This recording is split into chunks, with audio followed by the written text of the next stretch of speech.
Futures and options on futures trading involve substantial risk and is not a suitable investment for all types of investors. Past results are not necessarily indicative of future results. When I use the word I in this video, it refers to what I teach in my charting course or what I author in my twice daily oral and written updates. Prices shown on charts and quote boards are in real time and take into account all known activity up to this point in time. And if you'd like to read more of this disclaimer, simply hit the pause key on your video player.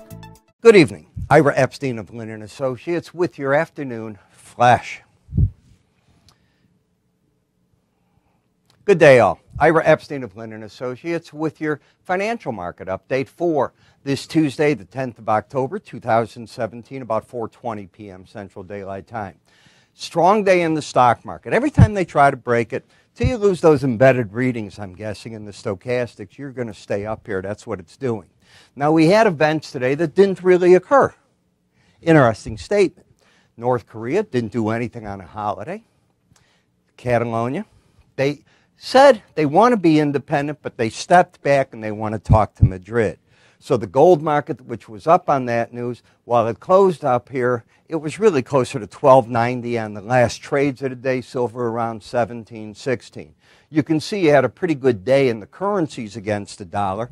IMF came out with a report today that is pointing out to strong European growth, very strong, in a better position than China or the U.S., in fact, and that kept this market in part strong. I think traders were wondering, why is it up today with the event in Spain where you may see a separatist movement take place? Well, that wasn't really the key. The key was what was going on in that other part.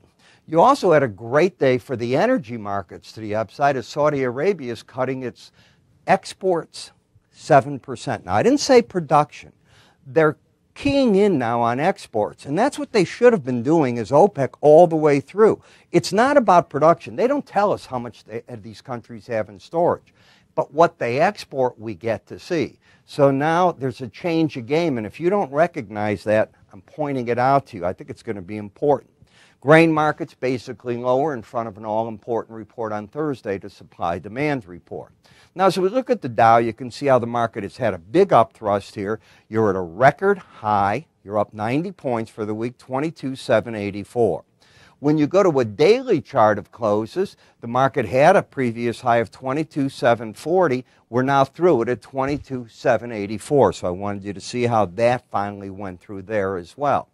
When we go to just a daily bar chart, you had been going sideways here, and the market had yesterday an outside day to the upside and followed through today. This is different than the S&P looks and or the Russell, but keep that in the back of your mind. Follow through to the upside. You have the pattern of higher lows, higher highs, bullish.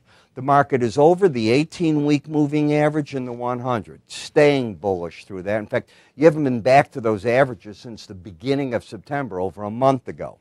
When we take a look at upper Bollinger Band, here's your resistance point, 22,817 now.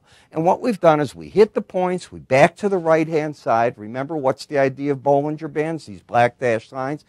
You trade within them 95% of the time. So if you get over them, that's fine. You're only going to stay over them 5% of the time, and when you get consecutive days in a row, those percentages, in my experience, fall.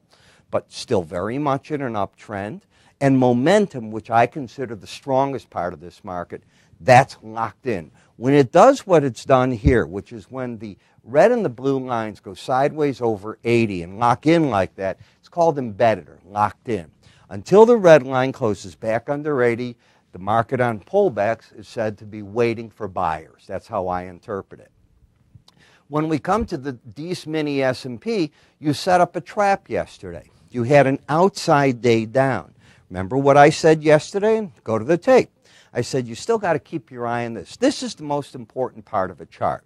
Swing lines are great, moving averages, Bollinger Bands, but when you lock in momentum, it's my belief that momentum leads price most of the time. Is it all the time? Clearly not, but most of the time. And it's just saying that even though you have a chart action that looks a bit toppy now, if you don't lose that upside momentum by that red line getting under, be careful. And as you can see, it didn't do it, and we took out yesterday's high.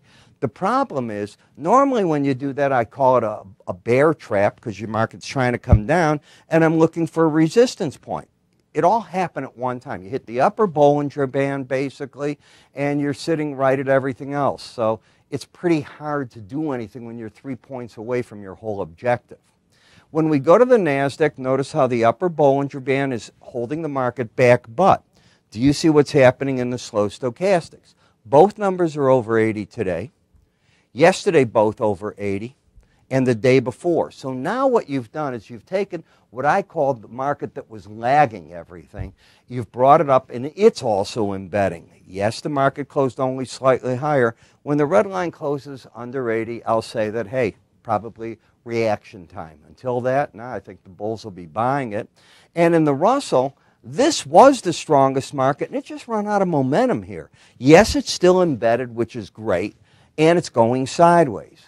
Lose the red line under 80, and I think this market gets a run back to the 18-day average. The problem is when you're over the 18-day average, you have upside bias.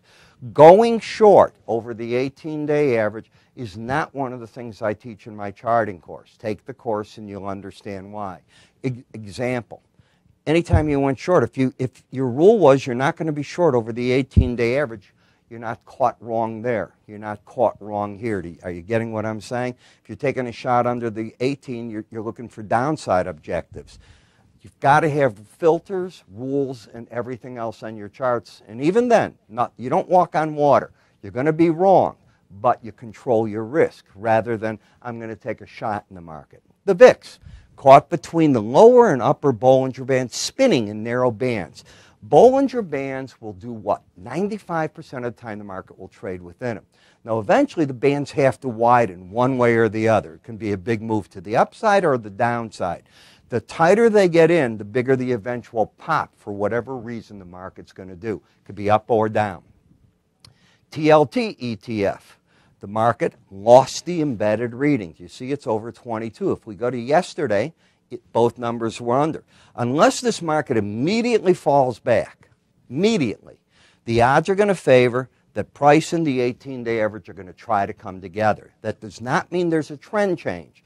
It means you're in a correction change in a market that has had a heck of a break, looking for a rally. What's tomorrow? FOMC notes. Maybe the market is taking money off the table. Traders that trade this. Could be the market's waiting for Friday to see the consumer spending numbers. T-bonds, same thing. You've lost your embedded reading. The odds favor 18-day average and 100-day coming together. You still got a bearish crossover where the short-term average is under the longer term, but you've got divergence here all over the place on this chart. Same thing is going on, past tense in the 10-year notes, and you're getting a better run in this market. You can see in this market it's not the first day. You lost the embedded reading on Friday. Now you're 3 days later, and look, you've had that rally. It was a great warning sign if one were short, and you had hit the lower Bollinger Band. What was the point of hanging around? In the dollar index, you've just lost the embedded reading, the bullish sign. Maybe that's going hand in hand with the interest rates as we're losing value on yield, if you will. The market's dropping back in the dollar. If you're in the euro currency, look at how you've lost the embedded reading and you're making your run to the 18-day average. Again, that theory fits in. You also got very close to the 100-day in the lower Bollinger Band in that market and couldn't quite get there. Aussie dollar. It's now finding its support against the 100-day average, but it's embedded. Until it loses this, rallies, in my opinion, are still going to be sold by the pros. Lose the red line over 20, I'll change my tune. And in the Japanese yen, you've got up to the resistance of the 18-day average, and that was it. If you get my market letter, I wrote about the yen and the 10-year note today. It wasn't original thinking. I read a news article on the way to work that showed how TLT and the Japanese yen so closely track each other. And I put it onto the futures. I was surprised. You got your charting software? Run it. Tell me if one's not a proxy for the other. I think you're going to get very surprised. Crude oil, as you can see, we had a rally. What's happening right now is we're now at 4:30, so what takes place is my chart service closed down. Everything resets itself for tomorrow. So I'll let everything go with that. I'm Ira Epstein. You have yourself a good day. If you want to see our free offers, go to our website, www.iraepstein.com, and you'll catch them there. I don't want to re-record this at 12 minutes and lost a minute of time. You have a good day.